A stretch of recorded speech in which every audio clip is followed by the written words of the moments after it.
Hey, it's Mr. A, back at you with another art video. Today we're going to dive into using the Pixlr editor, a free online photo editing and Photoshop replacement app that you can get for free and access anytime you have a good internet connection. So I'm going to be starting off by creating a demonstration image that'll help you learn some basics and some of the capabilities of this powerful piece of equipment that years ago would have cost you quite a bit more. So let's start off with creating a new image. Anytime you create a new document, it's always a good habit to get into to name it. I'm going to call this Shrimp Blimp. Here we go. Now, this is a relatively small size, and we get an option of some presets. So if I click down here, I can have some basic ones. I like to make sure it's large, but if I want a custom piece, I can use these sliders or type in the exact amount. I'm going to start off with a square canvas. I'm going to make this 1024 by 1024. All right, and let's hit OK. Now this canvas, I can move around and juggle multiple documents as they open up. But I want you guys to see we have the option of creating one solitary frame. We also have in the view menu, you can go to full screen mode. So if you want to get rid of your tab up here, you can browse pretty effectively. You can also use the escape key to go back to see your open tabs on your browser. So let's start off by going to Wikimedia, and we'll find some pictures we can use that are on the Creative Commons. So if I go here and I want to do a search of an image, I'm going to start off with shrimp. Ooh, very nice. Check this out. Beautiful picture, high quality, and I can see it's in the public domain, so no copyrights.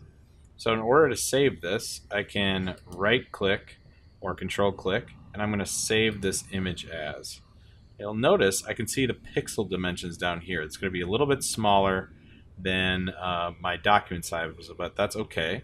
And I'm going to download that. I'm going to put it on my desktop, and let's save it.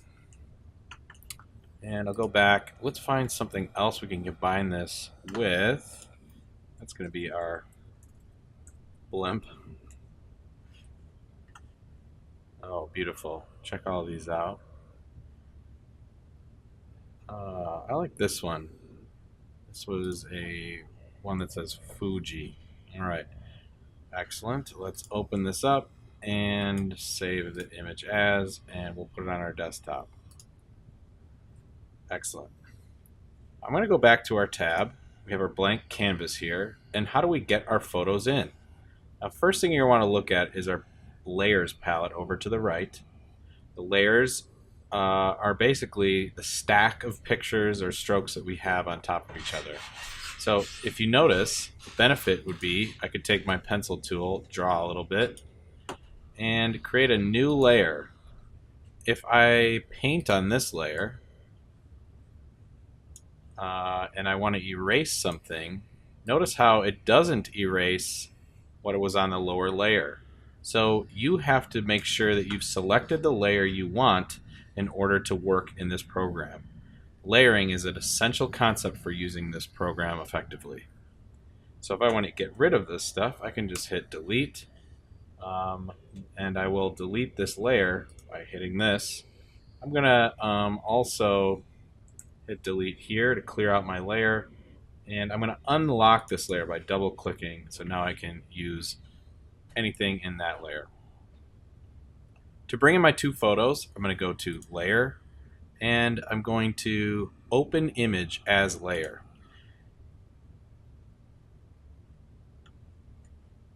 I can select my blimp.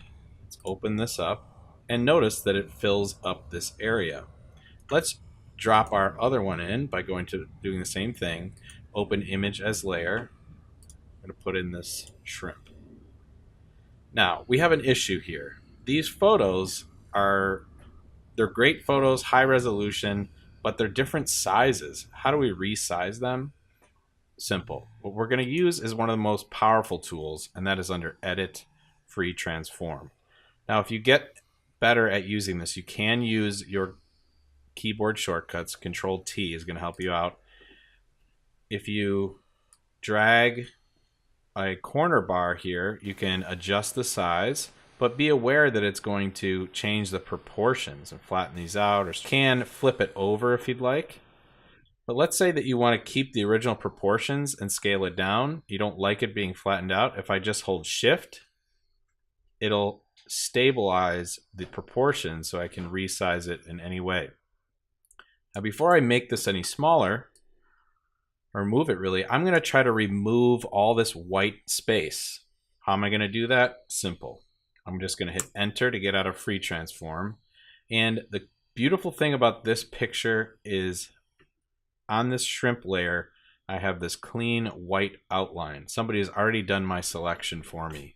So I'm going to use a special tool called the wand tool. Now the wand tool is great at making selections automatically and grouping like pixels. So for example, this reflection on the shrimp, if I click that, it's going to select a given amount of similar color pixels. So see if all these white areas, as long as they're close enough, and the computer reads it as close, it'll select any neighboring pixels that are close by. I can adjust the tolerance over here. So if I have a higher tolerance, it's going to be more like less specific, so it'll make a bigger group. So the lower the tolerance, say it's 8 there, it's going to be more specific. If I heighten the tolerance, it's going to grab anything that's similar. So notice at 133, it just selects the entire thing. So let's just try somewhere around 38. You're going to see this selection work really beautifully. Now, I was able to select most of it, but I got too much here. So if I mess with it, let's bring it down to, say, 15. That looks pretty good, but then I end up with some of this. So finding something in the middle, say like, let's try 28. That's pretty good. Now what's cool about this is I can just erase inside of here. Okay, so you can see it with that background, but I don't even have to work that hard to do it. If I just hit delete or backspace, I've already eliminated this entire thing. Now what happens though if I want to actually, what if I wanted to draw only inside of this shrimp? If I go back to my wand tool, I can right click and invert my selection. What I've just done is I've made the selection go inside. So if I were to want to paint right in here, it would only go inside my selection. Now it's also inverted this little box we've had around it. So I'm just going to undo that. And we're going to deselect it. So I'm going to right click and deselect all. Now if I use my just quick arrow tool, I can move this around, but I can even make it smaller. What we're going to be doing is erasing the Fujifilm graphics and just making this a shrimp blimp. So I'm going to just turn this layer off for now, turn off its visibility, and start working on the blimp layer. Now similarly, I'm going to remove this blue stuff. And that was quick. I can deselect all so I can continue working. It seems to be a decent size, but I can go to Edit, Free Transform, and make it a little bit larger since I do have extra space.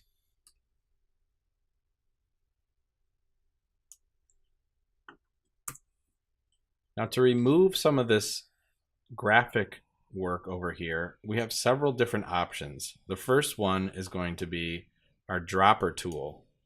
The dropper tool is a great tool because it can hover over any piece of your photograph, and it will, if you click, it will select the color that's right underneath that area. So for example, if I pick this green right here, and then I go to my brush tool, I'll be able to paint with that exact color. Now this comes in great handy if you are touching up something, a small area, but notice like if I start painting down, that green is a little bit too light. So it's not a perfect tool, but it can work if I'm willing to experiment with it. So if I undo this, I'm going to show you two other tools that can make this a little bit more exact. First off, I'm going to make sure that this is a clean job. I'm going to go to my lasso tool. Now, since I have a round shape, I could try to draw a selection around this so I wouldn't be cutting anything out or painting outside. That is not working. Let's right-click, deselect all. I'm going to go over and change this to polygonal lasso tool. And that way I can just use straight lines and click and really just make this easy on myself. So I'm not going to be painting green anywhere where I don't want it. Now I'm not using it perfectly right now, but let's close this up. Now anytime I use my brush tool, if I accidentally color outside the lines, it's not going to do so. So I'm going to use my dropper tool again, right over here. Keep in mind that there's a keyboard shortcut of I, and that's a really helpful way to go back and forth. And then brush is B. So I'm going to do this top part in green. I'm going to take another dropper tool color here. Go back to my brush. Notice how it kind of leaves that line.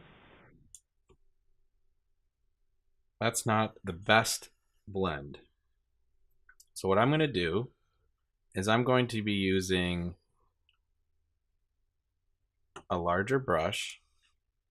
I'm going to make sure it's a soft brush. I'm going to take my opacity down to 51. And I'm just going to slowly cover this up. Now, once I don't see those things, I can get rid of my space. It slowly built up a layer of color. But then I can use my smudge tool, make it a little bit bigger. And I can really smudge these colors together so they don't look too different. Let's deselect all, and I was able to remove that. Now let's say that I want to remove this one over here. I don't want to paint it, so I'm going to zoom in. I'm going to hit Z, get a little bit closer.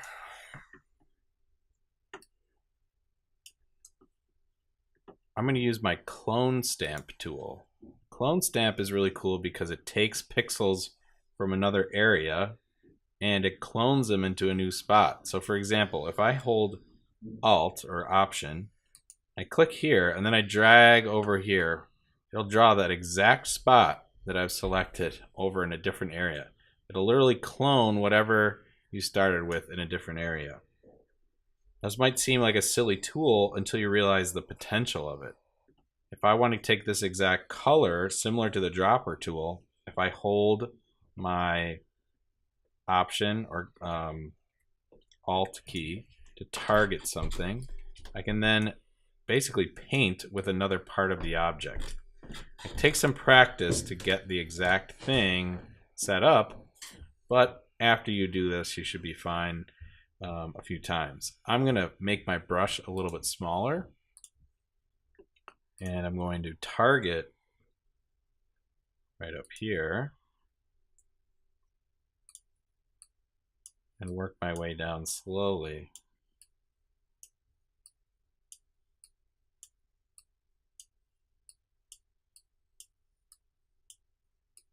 Now you can see that this doesn't have a perfect match, but if I go and target over here, might be able to work my way up this way. This is really great if you have a texture that you're trying to transfer. So, for example, you want to remove a boat from the ocean or something. Let's try it again over here. I'm going to make my target here.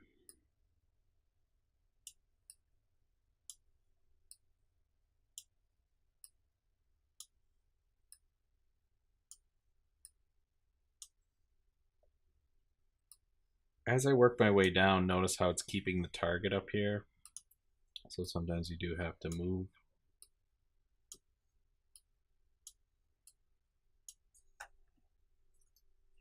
Not the best, but if I have a little bit of a mess up, I can use the blur tool and blur the edges of this color. Maybe smudge it out if I need to.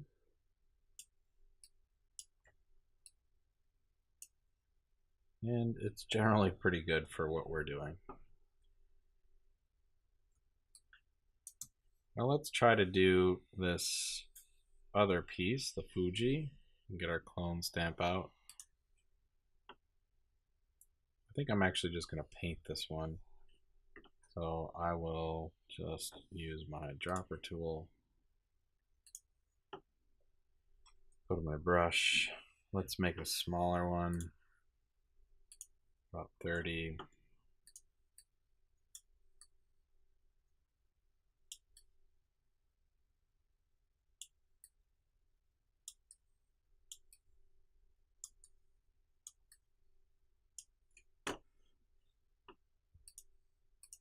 I'm going to boost my opacity so I can just paint right over this.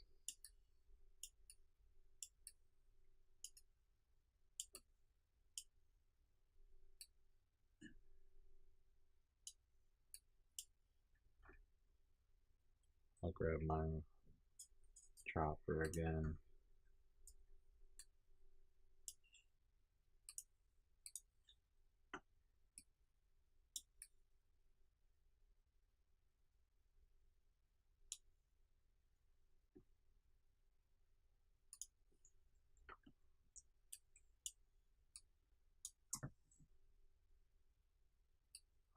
This is definitely not the best selection I've made in a while. Let's try to just blur those together. Smudge them, I mean. That's no good. Sometimes there's a little bit of trial and error, I'd have to say. Let's use our clone stamp to finish it up. Target right over here. There we go. Well, from far away, this is going to look fine. Now, what are we going to do about our background? First, let's zoom out. If you want to zoom out, you can always use this handle over the side. And if we take a trip back to Wikimedia, let's try to find a sky picture. I like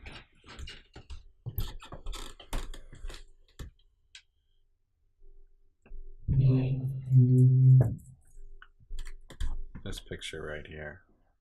Well, actually, let's do that. And we're going to save image as. And sky in Israel. Oh. And let's go to insert image as layer.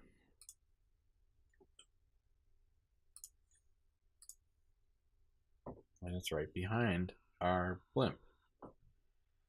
Now what about that shrimp we were going to add? Let's use our free transform tool and rearrange it.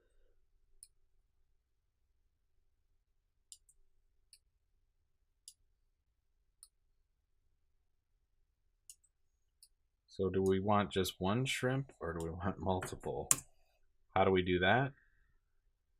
We can use a right click to duplicate our layer, but where is it? It's right on top. There we go. Let's duplicate it again. And I have 3 shrimp. Is it shrimp or shrimps? Now I'm going to select all of these and I want to try to move them, but they're on different layers, so I can only move one at a time. So I'm going to merge the top one down. I'll merge it down again, so they're all on the same layer. So if you ever need to move all 3 at the same time or edit them, you certainly can adjust those there. Now for some reason, these shrimp seem a little bit light, so if I ever want to adjust it, I can go in here and there's all different types of adjustments. I really like brightness and contrast to start. I want to just change the brightness of these maybe to match a little bit more. I want the contrast to go up a little bit or go down. I feel like that makes it look a little bit more realistic. Bring down the brightness a little bit because the light isn't perfect on there.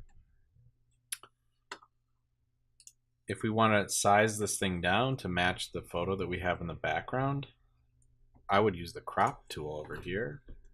That's going to give us a nice clean edge.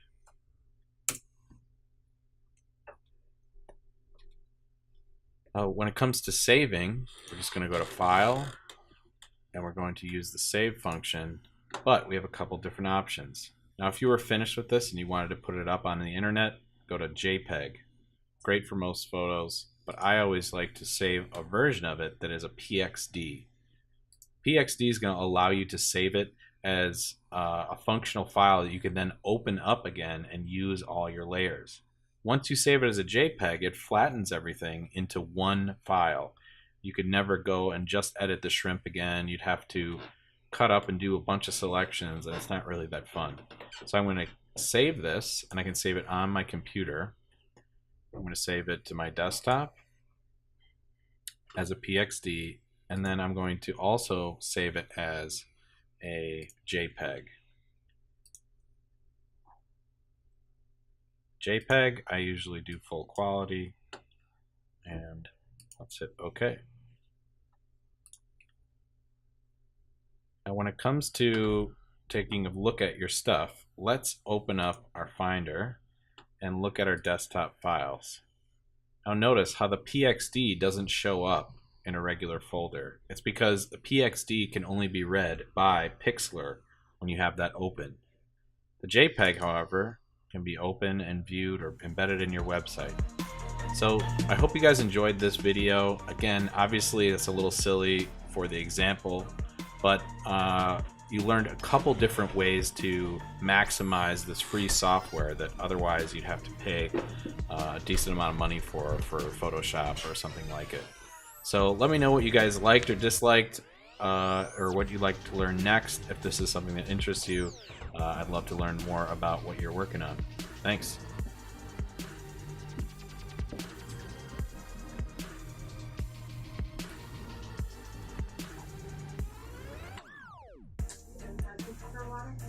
Sure.